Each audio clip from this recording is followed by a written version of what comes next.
துலா ராசி நேயர்களுக்கு அன்பான வணக்கங்கள். உங்களை சந்திப்பதில் மிக்க மகிழ்ச்சி. இந்த ஒரு வாரம், வருகின்ற வாரம் துலா ராசி நேயர்களுக்கு எப்படி இருக்குன்னு நாங்க பார்க்க போறோம். துலா ராசி பொறுத்தவரைக்கும் உங்களுக்கு உங்கள் ராசிநாதன் சுக்கிரன், உங்கள் 2ஆம் அதிபதி செவ்வாய். இருவருமே துலா ராசிக்கு 4ஆம் இடத்தில் சுகஸ்தானத்தில் செவ்வாய் உச்சம் பெற்று, அதில் உங்கள் ராசிநாதன் சுக்கிரன் சேர்ந்திருக்கிறார் இந்த வாரம். இந்த வாரம் பொறுத்தவரைக்கும் சூரியனும் அதில் இருக்கார். 4ஆம் இடத்தில் சூரியன், சுக்கிரன், 2ஆம் அதிபதியான செவ்வாய் உச்சம் பெற்றிருக்கிறார். இந்த வாரம் உங்களுக்கு எப்படி இருக்குன்னா, பொதுவாகவே வீட்டில் உங்களுக்கு ஒரு குழந்தைகள் இருக்காருன்னா, அவளுக்கு புதுசாக இப்போ நீங்கள் கல்யாணம் பண்ண போகிறோன்னு வச்சுக்கோங்க. ஏற்கனவே நீங்கள் எதிர்பார்த்த வரங்கள் அமைகிற வாரமாக கூட இது அமைக்கலாம். இல்லை புதிய வரங்கள் தேடி வர்ற வாரமாக இது அமையலாம். இந்த வாரத்தில் ஏதாவது ஒரு நல்ல செய்திகள் உங்களுக்கு வரும்.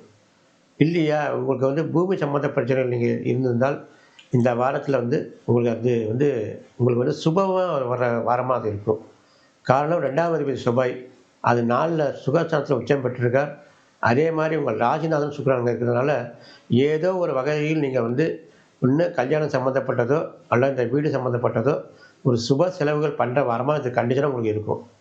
அது அதில் மாற்றமே கிடையாது. ஏன்னா சூரியன் அதில் சேர்ந்துருக்காரு இல்லையா, அதனால் கண்டிஷனாக இந்த வாரம் ஏதாவது உங்கள் வீட்டில் ஒரு சுப நிகழ்வுகள் நடக்கின்ற வாரமாக இருக்கும். துளாராசி பொறுத்த வரைக்கும் இந்த வாரத்தில் உங்களுக்கு சந்திராஷ்டமம்லாம் எதுவுமே கிடையாது. இந்த வாரம் முழுவதும் உங்களுக்கு நல்ல பலனை கொடுக்கும்.